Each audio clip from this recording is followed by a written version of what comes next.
ಇನ್ನು ಇದು ರಾಜ್ ನ್ಯೂಸ್ನ ಒಂದು ಬಿಗ್ ಎಕ್ಸ್ಕ್ಲೂಸಿವ್ ಸುದ್ದಿ. ಗುತ್ತಿಗೆದಾರ ಸಚಿನ್ ಆತ್ಮಹತ್ಯೆ ಪ್ರಕರಣಕ್ಕೆ ಸಂಬಂಧಪಟ್ಟಂತೆ ಒಂದು ಬಿಗ್ ಟ್ವಿಸ್ಟ್ ಇದೆ. ಆ ಟ್ವಿಸ್ಟಿನ ಎಕ್ಸ್ಕ್ಲೂಸಿವ್ ಮಾಹಿತಿಯ ಬಿಗ್ ಬ್ರೇಕಿಂಗ್. ಗುತ್ತಿಗೆದಾರ ಸಚಿನ್ ಆತ್ಮಹತ್ಯೆ ಪ್ರಕರಣಕ್ಕೆ ಬಿಗ್ ಟ್ವಿಸ್ಟ್. ಸಚಿನ್ ಚಲನವಲನದ ಸಿಸಿಟಿವಿಯ ದೃಶ್ಯ ರಾಜ್ ನ್ಯೂಸ್ಗೆ ಲಭ್ಯವಾಗಿದೆ. ಸಾವಿಗೂ ಮುನ್ನ ಸಚಿನ್ ಬಾರ್ಗೆ ಹೋಗಿದ್ದ ದೃಶ್ಯ ಲಭ್ಯ ಆಗಿರುವಂಥದ್ದು. ಡಿಸೆಂಬರ್ 24ನೇ ತಾರೀಕು ಸಚಿನ್ ಚಲನವಲನದ ದೃಶ್ಯಗಳು ಈಗ ರಾಜ್ ನ್ಯೂಸ್ಗೆ ಲಭ್ಯವಾಗಿದೆ. ಅಂದ್ರೆ ಅವರು ಸೂಸೈಡ್ ಮಾಡ್ಕೊಳ್ಳೋಕ್ಕೂ ಮುಂಚೆ ಖಾಸಗಿ ಹೋಟೆಲ್ನಲ್ಲಿ 2 ತಾಸುಗಳ ಕಾಲ ಸಮಯವನ್ನು ಕಳೆದಿದ್ದಾರೆ.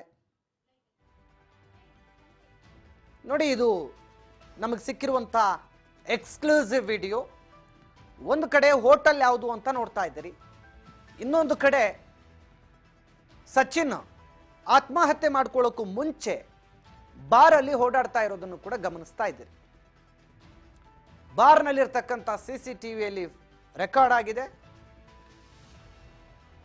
ಬಾರ್ CCTVಯ ಎಕ್ಸ್ಕ್ಲೂಸಿವ್ ದೃಶ್ಯಗಳು ರಾಜ್ ನ್ಯೂಸ್ಗೆ ಲಭ್ಯವಾಗಿದೆ.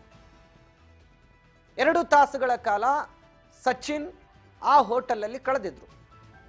ಬೀದರ್ನ ಪ್ರತಾಪ್ ನಗರದಲ್ಲಿರುವಂಥ ಖಾಸಗಿ ಹೋಟೆಲ್ ಒಂದರಲ್ಲಿ ಸಚಿನ್ ಓಡಾಡ್ತಾ ಇದ್ದಂಥ ಎಕ್ಸ್ಕ್ಲೂಸಿವ್ ವಿಡಿಯೋ ಇದು. ಹೋಟೆಲ್ ಬಿಲ್ ಪೇಗೆ ಸ್ನೇಹಿತನಿಂದ ಹಣ ಹಾಕಿಸಿಕೊಂಡಿದ್ರು ಸಚಿನ್ ಅನ್ನುವಂಥ ಮಾಹಿತಿ ಲಭ್ಯವಾಗ್ತಾ ಇದೆ. ವೇಟರ್ ನಂಬರ್ಗೆ 1500 ರೂಪಾಯಿಗಳ ಹಣವನ್ನು ಹಾಕಿಸಿಕೊಂಡಿದ್ರು ಸಚಿನ್. ಮೋಹನ್ ಎಂಬ ಹೆಸರಿನ ಫೋನ್ ಪೇಯಿಂದ ಹಣವನ್ನು ವರ್ಗಾವಣೆ ಮಾಡಲಾಗಿದೆ ಅನ್ನುವಂಥ ಮಾಹಿತಿ ಕೂಡ ಸಿಕ್ಕಿದೆ.